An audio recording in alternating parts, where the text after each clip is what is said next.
മക്കളെ പരീക്ഷയ്ക്ക് തയ്യാറെടുക്കുകയാണ്. അപ്പൊ ശ്രുതി ടീച്ചർ കുറെ ചോദ്യങ്ങൾ നിങ്ങൾക്ക് പറഞ്ഞു തരാമെന്ന് വിചാരിച്ചിട്ടാണ് ഓരോരോ ഷോർട്ട് വീഡിയോയിലൂടെ നമ്മൾ ഡിസ്കസ് ചെയ്യുന്നുണ്ട് അല്ലേ. ഡാലി അമ്മൂമ്മയുടെ പുഴ എന്ന് പറയുന്ന ഒരു പാഠം നമ്മൾ പഠിക്കുന്നില്ലേ. എന്ത് രസമുള്ള കഥയാണ് അല്ലേ. കഥയൊക്കെ നമ്മൾ എന്ത് ചെയ്യും, മാരത്തോണിലൂടെയും മിനി മാരത്തോണിലൂടെയും ഒക്കെ നിങ്ങൾക്ക് സെറ്റാക്കി തരാം കേട്ടോ.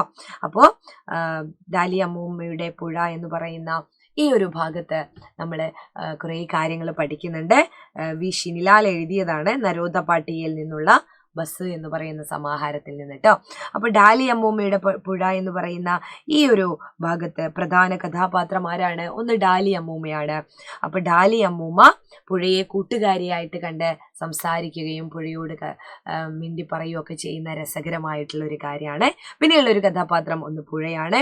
മണൽ വാരുന്നവരുടെ ക്രൂര പ്രവൃത്തി കൊണ്ട് കരകവിഞ്ഞ് ഡാലി അമ്മൂമ്മയുടെ വീട് വരെ എത്തിയ പുഴയെ പറ്റിയാണ് ഇവിടെ പറയുന്നത് കേട്ടോ. അമ്മൂമ്മയുടെ കൂട്ടുകാരിയാണ് പുഴ.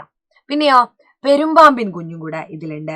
അച്ഛനും അമ്മയും ഉപേക്ഷിച്ച നിലയിൽ ഡാലി അമ്മൂമ്മയ്ക്ക് പുഴ ഒരു പെരുമ്പാമ്പിൻ കുഞ്ഞിനെ സമ്മാനമായി നൽകി.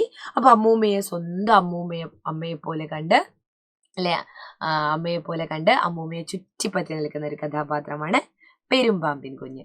പിന്നെയോ ഇനി കളക്ടർ എന്ന് പറയുന്ന ഒരു കഥാപാത്രം കൂടെ ഉണ്ട്. ഡാലി അമ്മൂമ്മയെ സുരക്ഷിതമായിട്ട് നഗരത്തിലെ ഒരു ഫ്ലാറ്റിലേക്ക് എത്തിക്കാൻ വേണ്ടിയിട്ട് വരുന്ന കളക്ടറെയും നമ്മൾ ഓർക്കേണ്ടതായിട്ടുണ്ട്.